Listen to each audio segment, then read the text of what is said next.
Hello, Bacho. Let's read the given question. The question says there are two insulating infinitely long wires are lying mutually perpendicular to each other as shown in the figure. If the two wires carry currents I1 and I2 as shown in figure, find the locus of the point where the magnetic field due to two wire is zero. So यहाँ पे दो wire we can see which are kept mutually perpendicular. So अब हमें बताना है कि locus of point मतलब set of point ढूंढना है जहाँ पे मैग्नेटिक फील्ड इन दोनों वायर की वजह से जीरो होगी. Alright, so as a key concept first we need to understand कि जो इनफाइनाइटली लॉन्ग वायर होता है उसकी वजह से जो मैग्नेटिक फील्ड हम कैलकुलेट करते हैं at some point is given by the formula B equals to mu naught I by two into pi into A. अब ए जो है वो डिस्टेंस है जहाँ पे हम वो मैग्नेटिक फील्ड कैलकुलेट कर रहे हैं. So this is just the magnitude which we have written. और अगर हम बात करें डायरेक्शन की, so direction is given by right hand thumb rule. Thumb represent करता है direction of what current and curling the finger around that wire will give the direction of magnetic field. So this is the thing. और ये किस wire के लिए हमने लिखा है, ये for infinitely long wire. Infinitely long wire के लिए ये फॉर्मूला एप्लीकेबल है. ऑलराइट, अब बात करते हैं हम एक जनरल पॉइंट कंसिडर कर लेते हैं.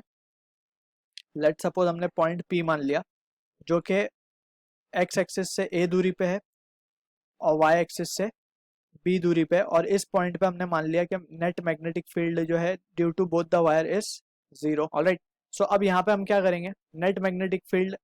अब सबसे पहले तो हम वायर वन की वजह से पॉइंट पी पे मैग्नेटिक फील्ड निकाल लेते हैं.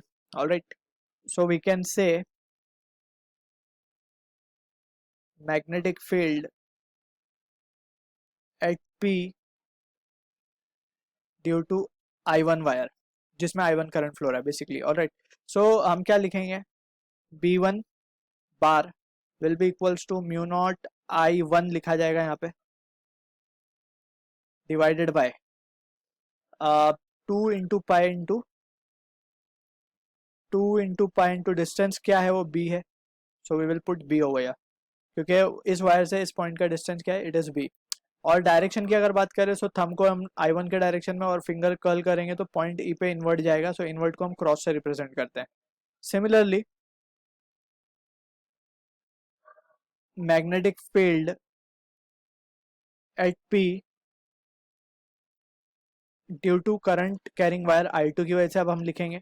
तो इसको क्या लिख सकते हैं, B2 बार, और वो क्या आएगा, म्यू नॉट करंट I2 है, 2 पाई और डिस्टेंस A है. अब हम वापस से कर्ल फिंगर करके चेक करेंगे. सो पॉइंट P पे ये बाहर आ रहा है, दैट मीन्स हम इसे डॉट से रिप्रेजेंट करेंगे. सो हमने मैग्नेटिक फील्ड दोनों वायर की वजह से पॉइंट P पे निकाल ली. अब क्या करेंगे हम, we are interested in finding the points, कौन से पॉइंट पे नेट जो मैग्नेटिक फील्ड है दोनों वायर की वजह से जीरो हो. सो बी नेट की अगर हम बात करें, तो बी नेट क्या होगा, मैग्नीट्यूड में इक्वल होगा लेकिन डायरेक्शन में अपोजिट होगा. That we need to understand. जब भी तो कैंसिल आउट होगा, मैग्नीट्यूड सेम है और डायरेक्शन अपोजिट, जब भी वो कैंसिल आउट होगा बिकॉज दे आर वेक्टर्स. तो यहाँ पे हम लिखेंगे B1 bar plus of B2 bar. Alright, अब यहाँ पे अगर देखें तो बी नेट हमें जीरो दे दिया है. सो वी कैन राइट, अगर हम इन्वर्ट को नेगेटिव मान लें, so we can write minus B1 plus B2 लिखा जाएगा. इन टर्म्स ऑफ मैग्नीट्यूड की बात करेंगे हम, सो B2 को B1 से इक्वल होना पड़ेगा. ऑलराइट, डायरेक्शन अपोजिट है इसी वजह से. अब यहाँ पे B2 क्या है हमारे लिए, B2 है mu naught I2 by 2 pi A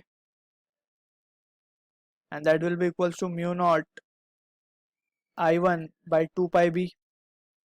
alright, so अब हम अगर इसको केयरफुली सॉल्व कर लें, so mu naught by 2 pi दोनों तरफ से कैंसिल हो जाएगा. सो A और B के बीच का रिलेशन क्या मिल रहा है हमें, अगर हम ध्यान से देखें, so A will be equals to I2 by I1 into B. So this is what the relation we are getting. अब यहाँ पे I2 और I1 की जो वैल्यूज होंगी उसी के बेस पे वी विल डिसाइड A और B का क्या क्या पॉइंट्स आ सकते हैं. So this will give us the locus of the point. Alright, so I hope you understood the solution. All the best.